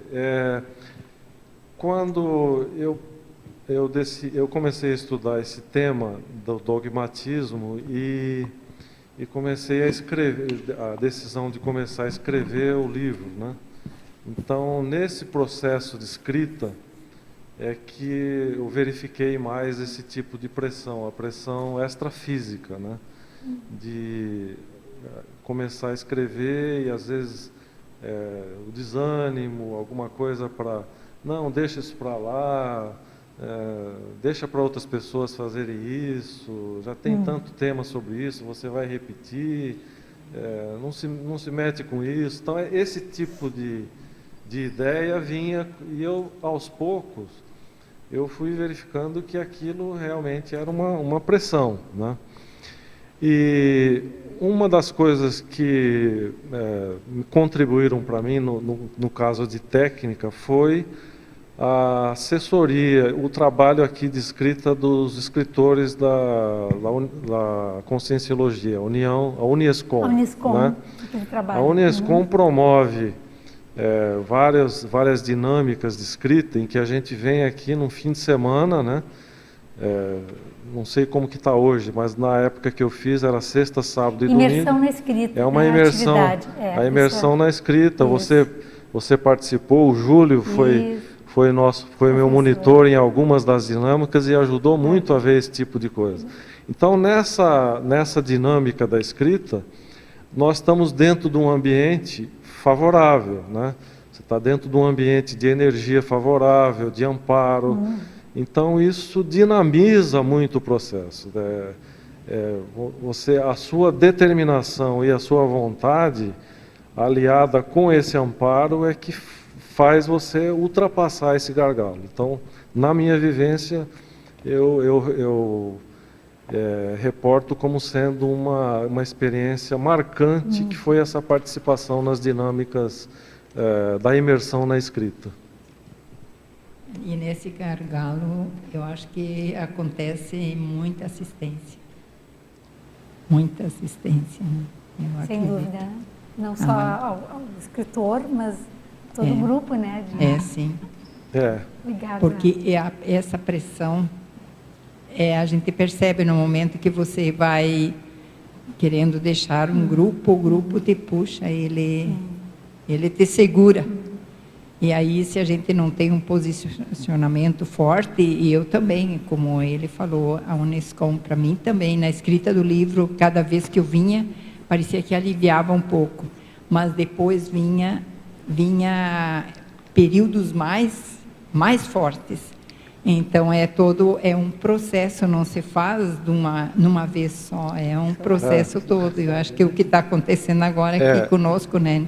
E no caso, assim, para mim foi mais fácil a parte intrafísica, não foi tão difícil, porque pela pesquisa, pela argumentação, pela lógica, você consegue, né, se manter. Mas o extrafísico é mais forte, a pressão foi mais forte. E que interessante, né? Que sincronicidade. Este final de semana está acontecendo a primeira edição do curso Autodesassédio Mental Somático da Unescom, que estou participando também, que é sobre o processo do livro. Aí é focado num destravamento, num trabalho, né, mais mental somático para a pessoa conseguir bancar, né? Como vocês estão falando, bancar o seu próprio livro. Então, é interessante que vocês estejam evocando a Unescom. Acho que tem tudo a ver. Wagner, citaciologia, nós falamos bastante dele, agora tem uma pergunta aqui. Você cita, do professor Marcelo da Luz, a religião termina onde a autoconsciência cosmoética começa. Você poderia falar sobre essa citação, por que você colocou ela no seu verbete? A citação do professor Marcelo da Luz. A religião termina onde a autoconsciência cosmoética começa. O livro está aí na bibliografia, né? Onde a religião termina, do Marcelo da Luz, tem onde a pessoa pode pesquisar e ver aí as páginas onde tem essa resposta ao título do livro, né? O Marcelo colocou onde a religião termina, que ele não quis dizer aqui, ele poderia falar aonde, ou em que local, em que país, ou quando a religião vai terminar. Ele quis focalizar o onde, que é na consciência, né, íntima, né, onde a religião termina é onde a autoconsciência começa. Quando você começa a fazer o processo de autoesclarecimento, pesquisa, autopesquisa, discernimento, você vai deixando essas ideias. Então, onde é na própria consciência. Da própria consciência. Wagner, uma pergunta aqui de uma pessoa com o seu sobrenome, de Sorocaba. Opa! A partir da sua autopesquisa, o que você pode nos falar sobre o futuro na evolução das religiões? Existem algumas pesquisas, eu acho que eu tenho aqui na própria Webgrafia, tem uma pesquisa interessante aqui no item... tem duas pesquisas aqui. Número 6, talvez? Número 6 é uma delas, e o número 2. Sim. Esse número 2, esse Nigel Barber, ele escreveu um artigo, e depois, nesse artigo, ele escreveu um livro, dizendo que, com base nas pesquisas que ele fez de índice de desenvolvimento humano, índice de desenvolvimento econômico, índice de desenvolvimento cultural, ele fez uma pesquisa mostrando que em países mais avançados, com exceção dos Estados Unidos, já acontece isso. Então, na Inglaterra, no Japão, na Holanda, em alguns países onde o índice de desenvolvimento foi maior, a religião começa a perder o espaço, né? E se vai desaparecer no futuro, eu não sei se vai desaparecer. Eu acho que a tendência é desaparecer, mas eu acho que isso vai demorar muito tempo ainda. É um processo longo, né? Porque existe uma estrutura muito forte ligada com a religião. Tem uma outra pesquisa aqui que mostra que nos Estados Unidos, por exemplo, a religião ela tem um mercado de 1,2 trilhão de dólares, né?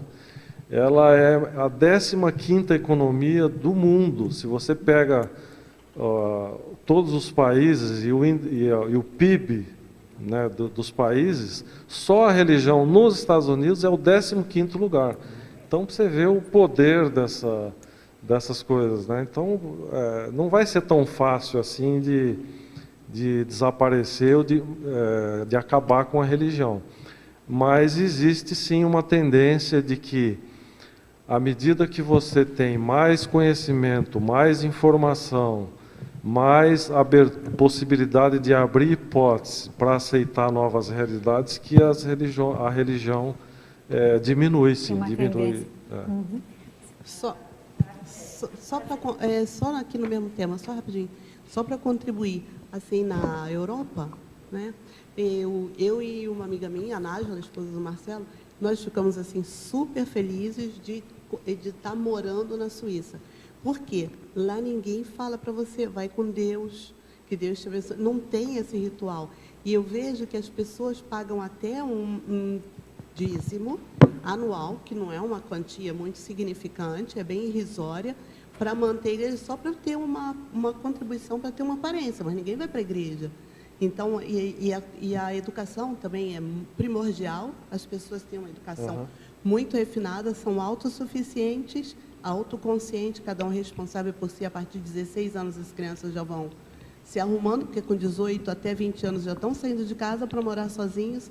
Então, não tem muito essa dependência de dogma de religião.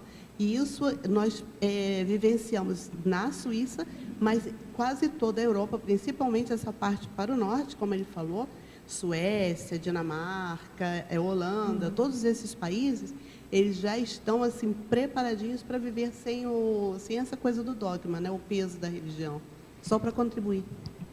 Mas tem alguns casos, por exemplo, na França, começou a haver uma redução da religião, mas os imigrantes que vieram lá das antigas colônias francesas, no caso, que são islâmicos, né? Então, já existe até uma projeção que o islamismo vai tomar conta, vai ser a religião número 1, porque os imigrantes estão trazendo a sua religião para dentro desses países, né?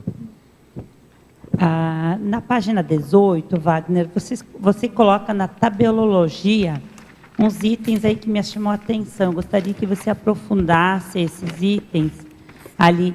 O número 3, criação do universo e da humanidade por seres divinos, assunto meteorológicos. Depois o número 5, fechadismo consciencial, abertismo consciencial. O 7, lei sagrada, mandamentos, livre-arbítrio, leis universais, cosmoética. E o 15, robotização existencial, ROBEX, autoconscientização multidimensional. Bom, vamos ser breve aí, porque o tempo tá curto, né? A criação do universo e da humanidade por seres divinos, né? No caso, todos nós aí conhecemos algum tipo de mito da criação, ou através da mitologia ou através das religiões. É uma condição dogmática, são ideias que aos poucos foram trazidas das culturas e se tornaram dogmas ou verdades das religiões. Quando nós colocamos na condição de reciclagem assunto mateológico, significa, tem até um verbete com esse tema do professor Valdo, assunto mateológico. É um tema que é inacessível para a atual condição de evolução da humanidade. Quer dizer, nós não temos acesso a essa ideia de como surgiu a vida, como surgiu o universo, como surgiu... A ciência fala no Big Bang, né? A religião fala que a criação foi feita por Deus. A atitude melhor é o seguinte: nós deveríamos aproveitar o nosso tempo para desenvolver aquilo que está acessível dentro da nossa evolução, dentro daquilo que nós temos acesso, buscar esse conhecimento, mas não ficar elucubrando se Deus criou, se foi o Big Bang. Não tem sentido isso, né? Até nós sabemos aí, se você olhar as descobertas científicas, a Terra é um pequeno ponto em todo o universo, né? Então, você querer entender que Deus criou a Terra, o universo, ou a vida, é uma ideia que é dentro desse campo mateológico, ou seja, é incompreensível, nós não temos acesso a essa informação. No caso do fechadismo, é o oposto, né? A abertura. Dentro do dogma, dentro da condição dogmática, você tem aquele sistema de crenças, já dentro do que você falou, das leis sagradas, né? Do item 7. Tem aquele sistema de crenças que muitas vezes é fechado, você tem que acreditar naquilo, os 10 mandamentos, siga aqueles mandamentos. O abertismo consciencial, que no caso é o contraponto, é a possibilidade de você abrir hipóteses para novas ideias, né? As leis sagradas, os mandamentos, a gente vê pela história da humanidade que essas condições, elas foram construídas pela própria humanidade, né? Não fazer, respeitar o próximo, não fazer mal, são ideias que vieram da própria evolução da humanidade e que foram ideias que foram abarcadas pela religião, mas que nós podemos colocar ideias superiores a isso, que são as leis universais, as leis do cosmos, né? O outro foi a robotização existencial. Robotização existencial é uma condição de você se manter dentro de um sistema que você valoriza aquilo, a sua vida, a família, a igreja, a profissão, e você fica desatento à multidimensionalidade. Então, o contraponto é esse, é você começar a ter atenção à multidimensionalidade. Você. Parabéns pelo verbete.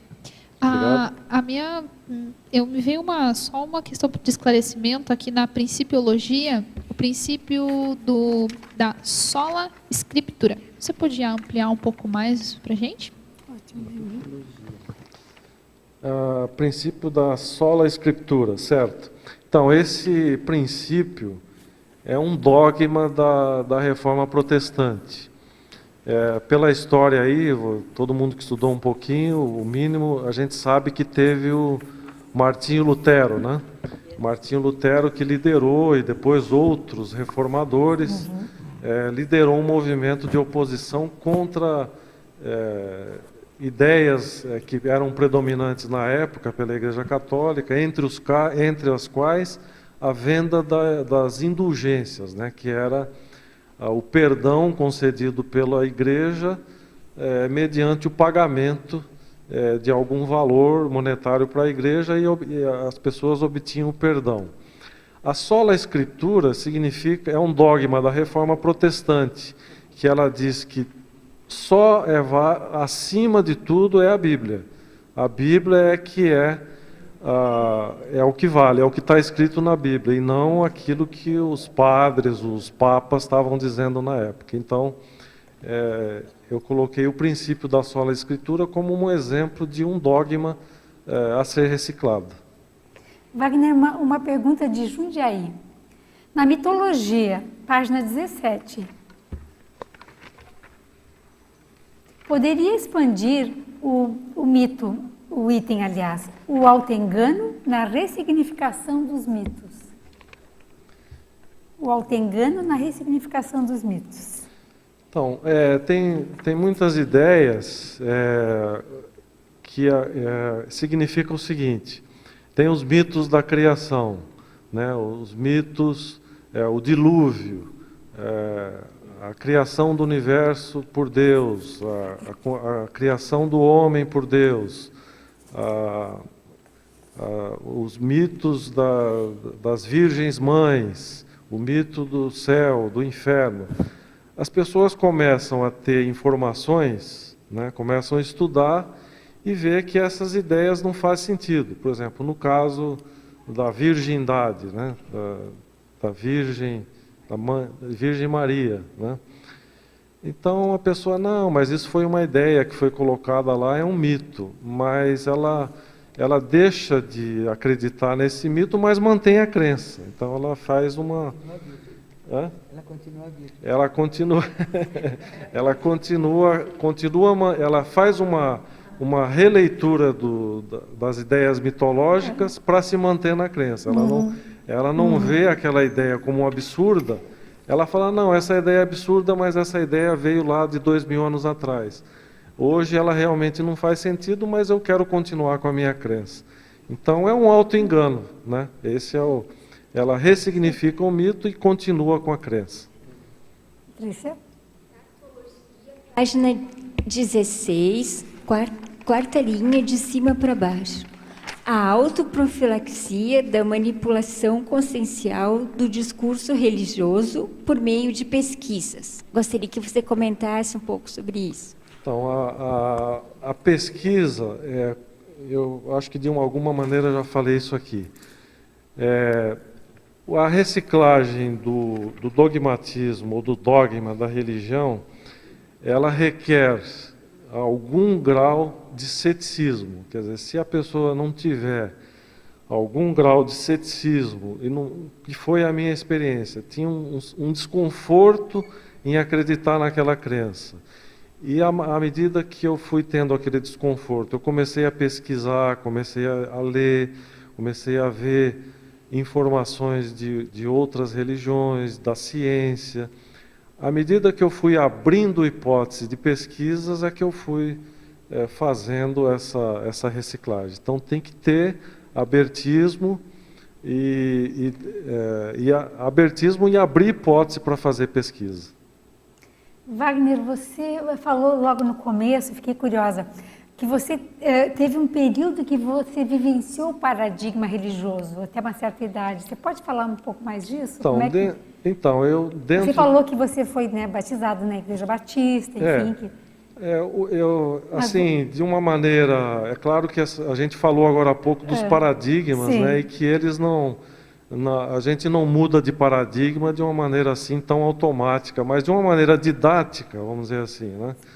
O paradigma da religião foi aí no princípio, até a fase adulta jovem, até uns 25 anos mais ou menos. Ainda no período criança, você não teve escolha, né? Foi a família que lhe apresentou, como muitos de nós, né? A família nos apresenta, nos faz passar por alguns rituais, né, da religião e depois mais aquela ideia do Pascal, na dúvida acredita, né?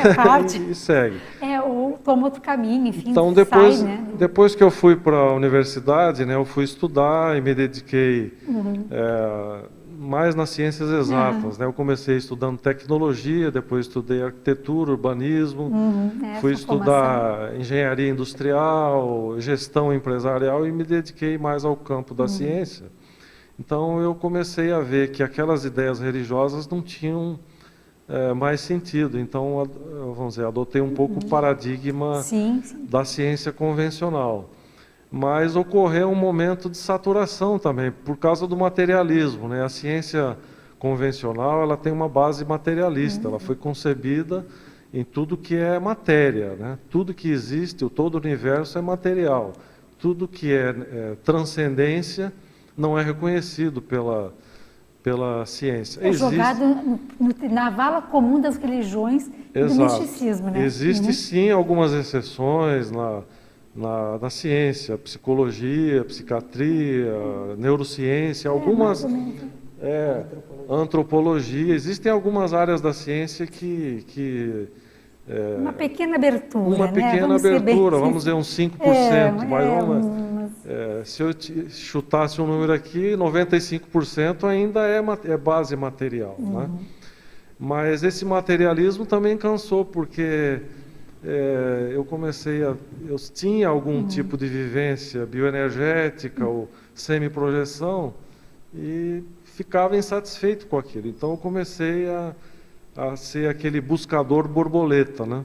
Comecei a pesquisar, a ler de tudo, lia de tudo um pouco, mas não me fixava em nenhum tipo de ideia. Foi aí que eu acessei as ideias da conscienciologia e pude, então, através lá do IPC em São Paulo, fazer os cursos e aí ter um desenvolvimento parapsíquico maior e a autocomprovação, vamos dizer, da transcendência da consciência, que é o que me levou a fazer essa admissão de um novo paradigma, né? adotando um paradigma como um paradigma mais evoluído, mas ainda com resquícios dos anteriores, né? Ainda vai demorar um tempo para tirar, e é o que a gente está tentando fazer aqui, né? Que é a história da maioria de nós, né, professor Wagner? Não, nada diferente. Professor Wagner, muito obrigada por mais esse verbete. Você viu pelos debates, pela quantidade de perguntas, né, que realmente esse tema é muito instigante. Vale a pena você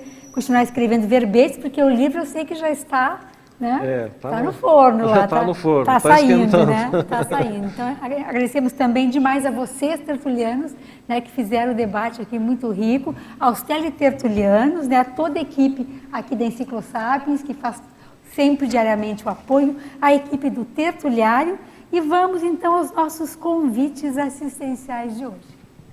As pontuações da tertúlia de hoje são 35 assinaturas no livro de presença, 19 perguntas presenciais e 18 perguntas enviadas online. Temos 5 convites. Aparecida Amélia com o Fórum da TENEPS, Caio Polizel com Balanço Existencial, Amin Lascani com Escola do Parapsiquismo, Marilux com o Calepino e a Marta com o curso Efeitos do Perdão.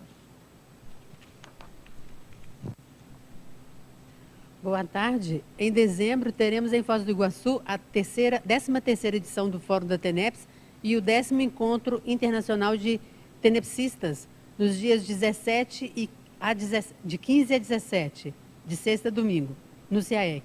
Teremos também um evento pré-fórum, que é o Tenepsologia, dias 11 a 14, de segunda a quinta, à noite, de 19 às 22 horas, na sede da ICTENEPS, na sala 205 do Discernimento, e um evento pós-fórum, complementário com a temática TENEPS, entre os dias 18 a 20. O Fórum TENEPS este ano será oferecido presencialmente e em EAD. Tem a reurbanização como tema principal, mais dinâmicas que as edições passadas, e a professora Pilar Alegre vai proferir uma palestra na abertura, na sexta-feira à tarde, com participação gratuita. Vocês com interesse no tema TENEPS com disponibilidade, venham participar das atividades, atualizar-se e contribuir com suas experiências para a expansão das verpons assistenciais. Maiores informações no CAEC pelo telefone DDD 45 2102 1499 ou pelo e-mail caec@caec.org. Obrigada.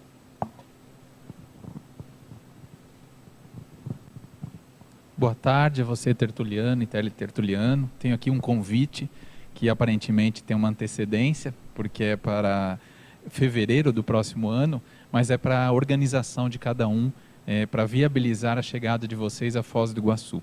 É o 16º Balanço Existencial, uma atividade que ocorre todos os anos aqui em Foz do Iguaçu. Aqueles que já participaram aí das anteriores, das edições anteriores, já vivenciaram uma experiência diferente. São 4 dias de experiência, 4 dias de aprofundamento na sua realidade de proexis da sua programação existencial, onde você pode aprofundar em um balanço de vida e sair daqui com o seu planejamento para os próximos anos. Todos esses 4 dias são acompanhados de palestras, de experiências de caso, de pessoas diversas que vão contar um pouco do seu contexto, sempre embasando o tema que está por trás de toda essa atividade do balanço existencial desse ano, que são as amizades evolutivas. Então, se você quiser mais informações, basta acessar o site da Apex, que é www.apexinternacional.org. Estão todos convidados. Muito obrigado.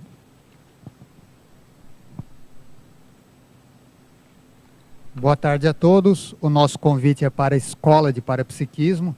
Nós vamos ter mais uma turma, já é a 9ª turma, que vai acontecer em janeiro de 2018.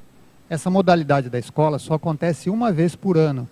Ela é composta de 3 módulos, que acontecem em janeiro, julho, depois de janeiro do ano seguinte. E cada módulo desse tem a duração de 5 dias, dando um total de 15 dias de curso. É um curso bem amplo, bem completo sobre o parapsiquismo. São ao todo 31 competências parapsíquicas que são desenvolvidas ao longo do curso. Só para citar algumas aqui, tem a sinalética, parapsiquismo impressivo, clareaudiência, paracaptação retocognitiva, paracaptação intelectual, instalação de campo, semipossessão benigna, só para citar alguma dessas 31. São ao todo 10 professores e a escola usa uma metodologia inovadora para o desenvolvimento do parapsiquismo. Essa metodologia foi desenvolvida ao longo desses 8 anos da escola de parapsiquismo. Quem tiver assim, interesse pode procurar a recepção do CAEC. E também nós convidamos a visitar a fanpage da escola, a fanpage no Facebook. Tem vários relatos de ex-alunos, de pessoas que já participaram da escola, e eles contam as suas experiências, como que foi o seu desenvolvimento do parapsiquismo.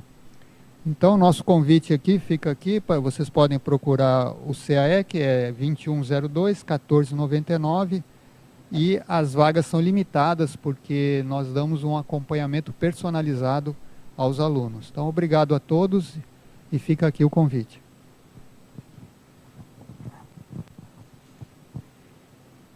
Boa tarde a todos. Hoje é sábado, amanhã é domingo. Domingo é dia de Calipino.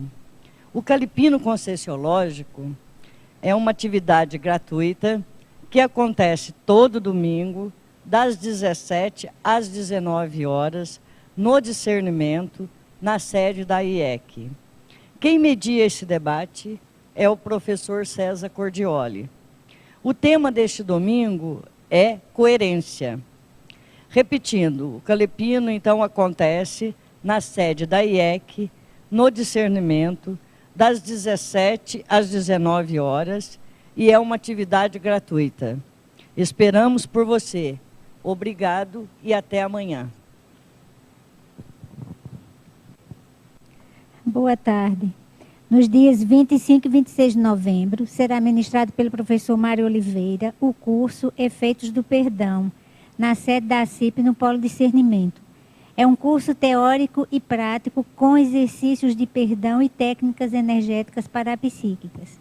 Temas que serão abordados: evolução consciencial, relações grupocármicas, entendendo o perdão, hétero-perdoador e auto-imperdoador, repercussão do não-perdão, benefícios do perdão, dificuldades em perdoar, mecanismos de defesa, perdão versus vinganças, sentido da culpa, na busca da paz íntima, exercícios do perdão. Mais informações pelo telefone 45 2102 1421 ou pelo e-mail acip@acip.com. Obrigada.